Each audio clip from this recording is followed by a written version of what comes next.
Hello and welcome to another exciting edition, the inaugural 1920 school year edition of the School Safety Free Period. I'm Amanda Klinger.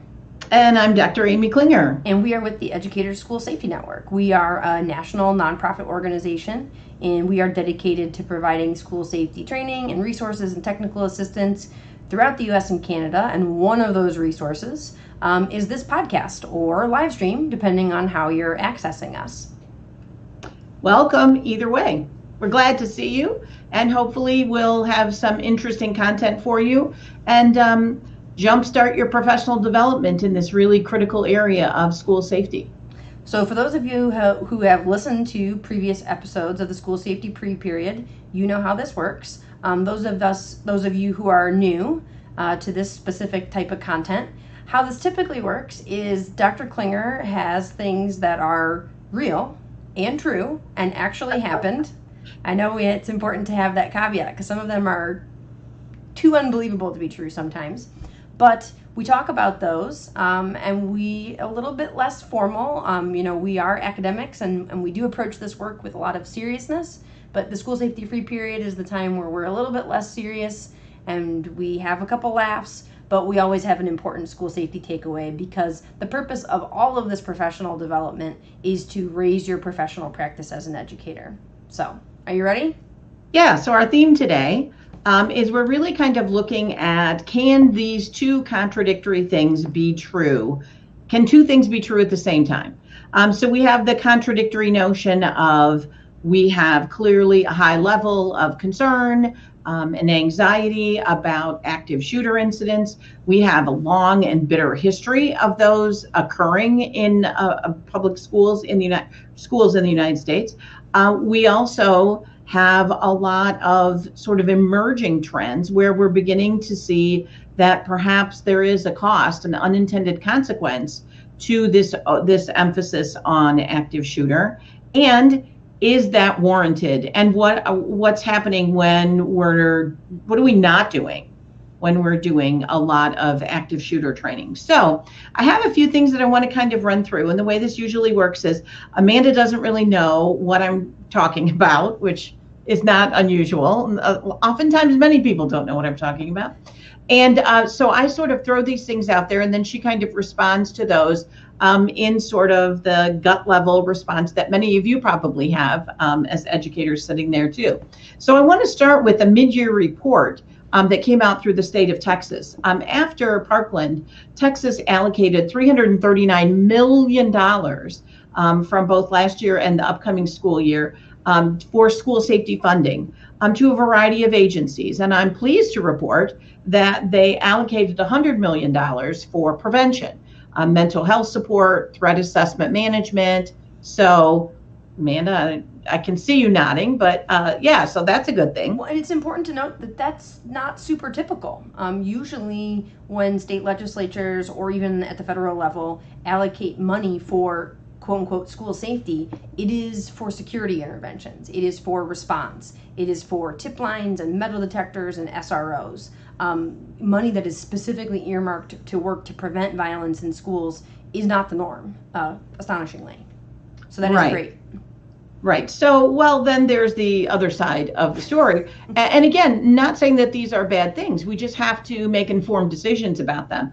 So we have a significant amount of money, another $100 million that's been allocated for infrastructure improvements, such as active shooter alarms, metal detectors, vehicle barriers, radios, bulletproof glass, door locking systems, those sort of things. And in addition, they have increased the number of school marshals by 325% last year, and that there is now no restriction on the number of police officers or SROs or safety marshals, whatever you want to call them. There is no restriction on the number of those that you can have on campus. So you can kind of see the two sides of that particular coin. We're spending an incredible amount of money on active shooter based sort of interventions. So let's just hold that thought and kind of move into what else does that look like? We have a place in Florida that has opened it's two teachers and a mixed martial arts expert and they have opened a business called Teachers Not Targets. And it is a school shooting preparation business with the goal to provide teachers with self-defense and disarming shooter training, wait for it, once per week.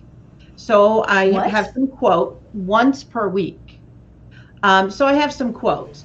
You need that ongoing self-defense. It might be 5 or 6 years later when you need it and you don't want to be rusty. So there's a couple assumptions here. There is the assumption that every 5 or 6 years, every educator is experiencing an active shooter event or some sort of event where they are engaging in self-defense, which I didn't realize, and there is no statistical reality or actual true events that support that. But then they go on to say that they work with them individually, with teachers individually on how to weaponize items in your classroom. Again, that is the self-defense approach, because the best way to protect students during the school shooting is to take an offensive approach, including hand-to-hand combat with the shooter. Now, it's probably important that since some people access this content as a podcast, people who have long, boring commutes, or they're washing the dishes, walking the dogs, my face is not a nodding along, yes, interesting. My face is one of shock, and your face, the face you're making looks very much like the face of all of our listeners, most likely, who are saying, wait, what? I am a teacher. We spend a lot of time in this podcast going, wait, what? And this is another example of that. So you can probably comment a bit on where this intent comes from and where it actually takes us. This is an interesting conversation that I have a lot with folks. Because school shootings and our legacy of school shootings in this country is so horrific and it's so visceral, I think unfortunately the result has been that people are willing to do anything. We are willing to do anything if it feels like, or if it has been sold to us as something that will prevent or mitigate future tragedy. For example, I spoke with someone not that long ago and the discussion topic was about arming teachers. And they said, I am not a gun advocate. I am for gun control, but we've got to do something. And we have, as a society, there is a cost for us to say, to just totally abdicate and go anything we can do. Well, and we're going to talk about that. But I think, you raised the really relevant point of, or I guess, if we want to we must do something. And I am willing to allocate 1 day a week to do something to keep my students safer. I've got a list of about 30 other things you can do other than go. Now, if you want to learn how to fight people, that's cool. If you want to do self-defense and you want to learn to do it because it's good exercise or it's good or it feels good or it empowers you, whatever that is, if you want to be able to, whip someone around the bar that comes up to you, that's I have no issue with that. But let's not disguise that as this is the single best thing you can do to prevent violence or to keep your students and yourself safe, because it's not. And so I would advocate, come see us once a week if you want to expand your professional practice and your ability to prevent violence and keep your students safe. Well, the field of education is under attack, right? Education as a career is under attack from many other forces, let alone for us to add this additional bar to entry to folks who are considering being an educator. And we talk about this sometimes in our training. Schools have unnecessarily owned the problem of school safety because we act like school shootings happen so often, and we act like the only place that's dangerous is our schools. And that, I think, would do a disservice to people who are considering this as a career, to make it seem like you're going to need to take self-defense classes if you want to be a teacher. You have taken us right into our next little current event. There you go. So this is James Allen Fox, who is a researcher out of Northeastern University, has been studying gun violence for 35 years. And I have some really definitive quotes from him that in my research on this, he has said repeatedly, this was not like, let me say something shocking and provocative. He has said repeatedly various versions of this quote. There is no evidence of an epidemic of mass shootings. 4 times the number of children were killed in school shootings in the early 1990s than today. There is no evidence we're in the midst of an epidemic. Shooting incidents involving students have been declining since the 1990s. And more kids are killed each year from drowning or bicycle accidents than in a school shooting. And then we also have our other researcher out of Harvard, who we quote quite a bit, who also talks about it is more likely that a child will be killed going to school or participating in a school event, an athletic event, than in an actual school shooting. How much time and resources are we allocating preventing those two things? And I think this is probably a good time for us to have a couple important caveats. Number one, we're not saying that school shootings aren't horrific and awful tragedies that are unacceptable to happen even one time.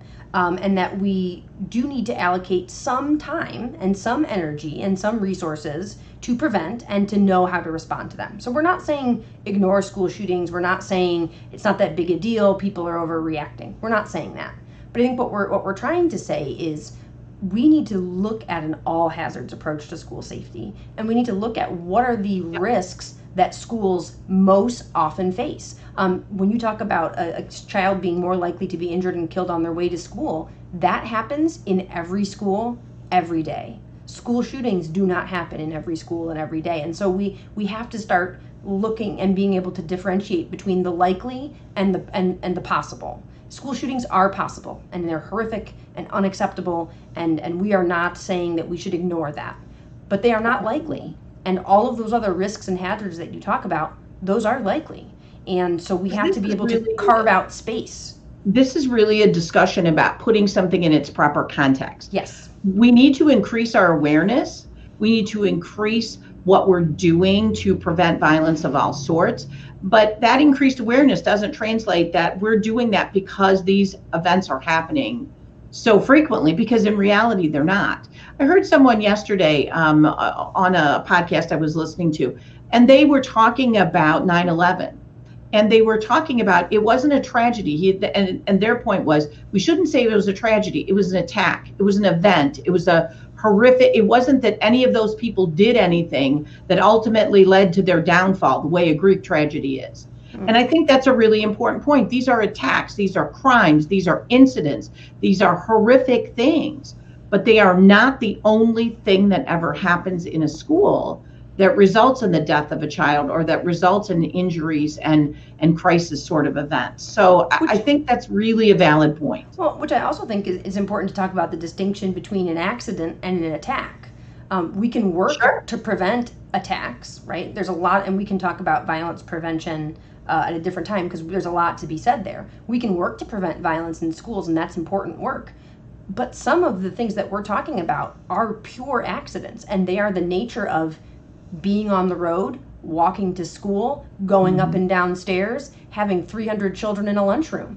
Those are the nature of those things will not go away. And so we have to make sure that we are paying attention to those things that are inevitable. Accidents are inevitable. And so we have to at least give equal attention to those things as we do to statistically rare, horrific things like active shooters. And I think part of the discussion that we've had, and if you've listened to the podcast, you've heard us say this repeatedly, we have had discussions about active shooter training gone wrong, that has really been much to the detriment of the school and has made people less safe instead of more safe. It's traumatized people. It's made people opt out and say, I'm not doing this. I'm not doing this training. Well, just a week or so ago, we had another example of where a police department in South Carolina showed footage that they said was from the Columbine shooting. And sorry, of insert course, eye roll for people who are here at the podcast. Okay, go ahead. I'm sorry, say it again. You have to insert my exaggerated eye roll for folks who are only listening in the podcast. Well, so you can speak to, you know exactly what I'm talking about, what they were watching. Yeah.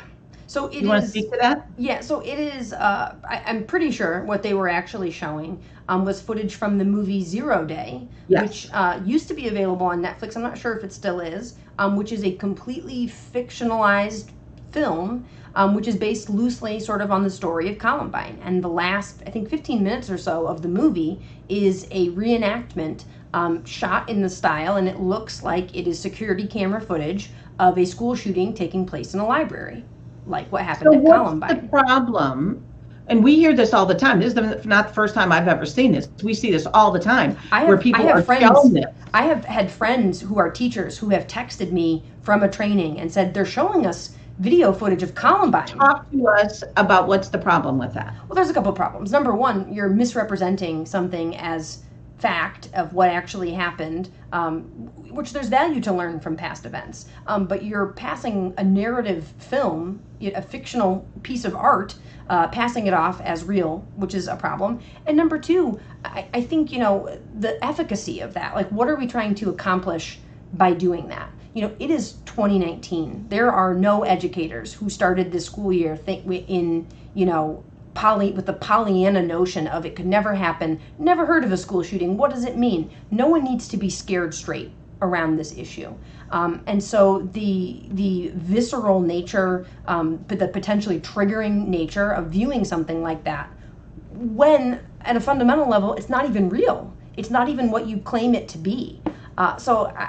We have to make up things in order to prove to people that they need to do something differently. I don't think so. I don't think we need to make stuff up to get people to take this issue seriously. I think we need to have a more balanced conversation, not trying to skew the results. Yeah, and it stems back to that notion of we only have, realistically, when we're talking about school safety professional development, every educator only has X number of hours in a school year for school safety professional development.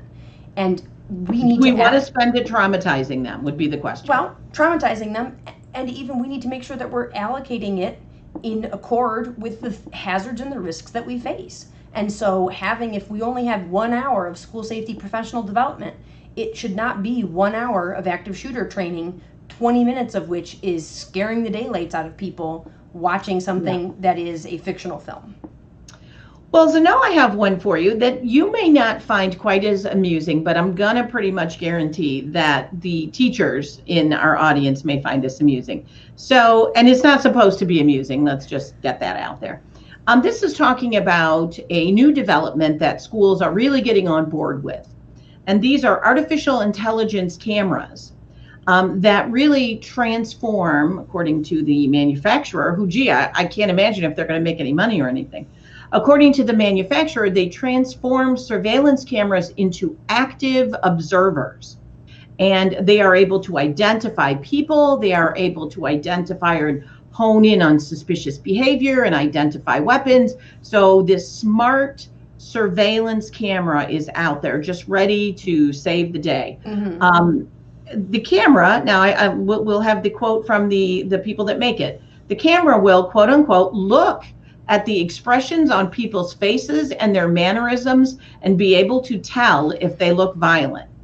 So my question is, have they ever used people are coming to school with one of those Greek tragedy masks? I have my violence mask on today. I'm going to punch somebody. Have they ever really used this in a school? Because if we haven't, so I'm picturing an AI camera in a school that's able to look at people's expressions and mannerisms and tell if they look violent. What's going to happen when the staff meeting is over and all the teachers leave and they're frustrated? What's going to happen when it's Monday morning and people are coming in, or there's been the chicken nuggets didn't get served up on time in the cafeteria? There's an awful, it strikes me as very funny that we're going to somehow be able to discern that. Now, maybe, and my apologies to the manufacturers, maybe that's exactly what that thing can do. I'm not sure that's my top priority, because you know what? I have a school full of people who are trained professional educators who can look at kids and look at their faces and look at their mannerisms and be able to tell if they look violent and do something that camera can't. Help. Intervene, talk to them, develop a relationship, figure out what's happening. So the cost of that camera, could we invest it in the actual real life people that are there in the building? Yeah, there is a cost. You would think with the technology that has infiltrated every corner of our society, you would think that people would start to realize there is a cost to us as a society for outsourcing emotional labor. That's what this is. We are outsourcing emotional labor to a machine. And I am a pretty tech savvy person. I am an early adopter. I have a lot of robots around my house. So I am not a Luddite. And this is not dismissing stuff out of hand, but there's a cost to outsource emotional labor like this. And if you're trying to look at an airport with, thousands and thousands of people passing through it, or a shopping mall, or a sporting event, okay, great. But if we're in a school, do we really have such a disconnect that we are not in any way interested in engaging and interacting with our students to be able to discern that we are going to outsource that? And I'm sure someone's going to argue, well, that would be in addition, and I get all that. Well, and to use your example of a mall or an airport, surveilling adults who go through a mall or an airport does not impact the sale of shoes or the on-time departure of aircraft. And we know the surveillance and the security interventions that we put in our schools has an impact on academic achievement. So we have to consider. As well as climate and culture. Absolutely. Right. So we have to understand that there is a cost for doing those things, and the cost is not quite the same as when we are choosing to surveil adults. So if we're sitting there looking at a pile of money as an administrator, and we go, I got this pile of money, in my hand, this pillowcase of money. Is that how it works? I don't teach the school finance courses, but I'm pretty sure that's not how it works. You don't get a pillowcase of money at the beginning of the school year. Okay, but you have to think about it as if it is a pillowcase of money, and you say, where should I spend my pillowcase full of money? I could buy this nifty camera, or I could invest in the folks who could actually intervene and have conversations and pick up on kids and right. And so we are investing in the shiny thing so that we can point to it and go, look at us, we have a really cool camera. Or we could say, look at us, we have a relationship-based culture and teachers that have been empowered and trained, and we love your kid and we want them here and we're going to support them. Or send them here and we will watch them and see if our camera brands them as a potential violent person based on, I don't know, some algorithm that we don't necessarily even know. So yeah, there you go. Now, that all being said, I don't want to sound like a hypocrite, but I think it's also important for us to look at, in the last 2 weeks, what's been going on. And we talked about that in the description of this episode.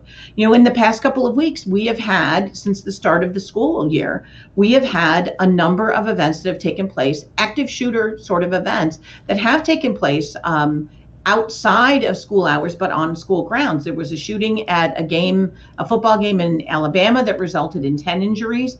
In Missouri, we had a football jamboree gone wrong where there was a fight with 100 students.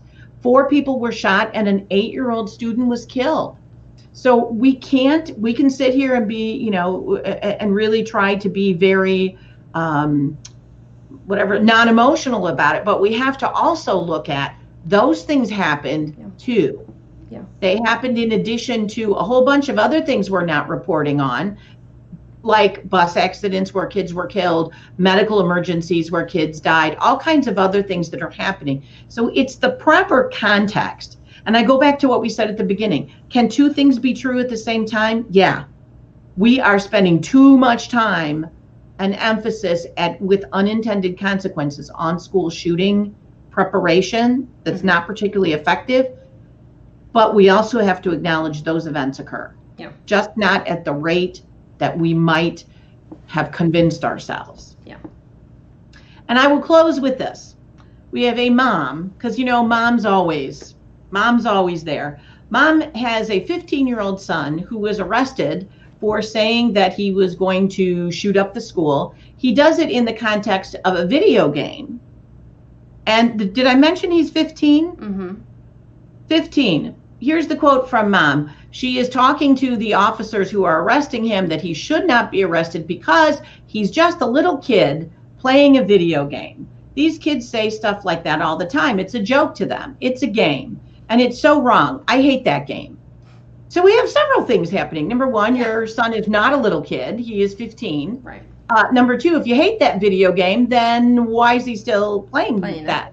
video game? And are we really going to say that it's okay to say those things all the time? So that's kind of, unfortunately, what we tend to see as well. Yeah. And that's tough. I mean, it's a self-perpetuating problem, right? That's the way we talk. That's the way we joke.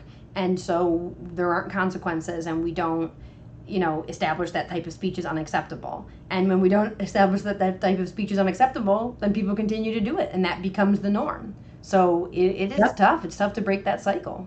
And while we're sitting here pleading with the officer, don't arrest my little kid who's 15, at that same moment, we have a thwarted plot in Oklahoma where a 17-year-old shows up across the street with a gun and has two other friends with pistols. Yep. Thankfully, someone saw something and said something. They were reported by a student. And a thwarted plot in North Carolina with a 19-year-old with two guns in his dorm room. So there's your two sides of that particular coin as well. Yeah. Well, there you have it. I think, typically the school safety free period, we have a little bit more absurdity, but I think we had a lot of good discussions this time, so that's okay too. This was the first episode of this fall season of the school safety free period. We are going to have episodes that will be live streamed like this one every other Thursday. In between those, we are going to have monthly webinars, which are a little bit more traditional professional development that will be available online, also available free of charge. If you want to see the schedule of all of this online professional development, the live streams, the podcasts, the webinars, you can head to our website, www.eschoolsafety.org. If you're joining us on YouTube, please subscribe to the channel. You can hit the notification button. It will give you a heads up when we're about to go live with some of these live streams so that you can join in and ask questions and be a part of the conversation. If you're joining us via podcast while you're doing something else, and we're hopefully entertaining you a little bit while you wash the dishes or run on the treadmill, make sure that you rate and review and subscribe wherever you get your podcast. That helps other folks to be able to find this type of content if it's something that's helpful and interesting to them. If you have any other questions, you can always email us, info@eschoolsafety.org, and all of the information, all of the resources, anything you're looking for, it's there on our website, www.eschoolsafety.org. Do you have anything else that you wanted to share? No, join us again soon. We've got lots of professional development opportunities for you this year. If you don't come up with good professional development, somebody else is going to give it to you. So why not be in charge of your own learning and have it be something that you can apply in your classroom every single day? All right. Thanks.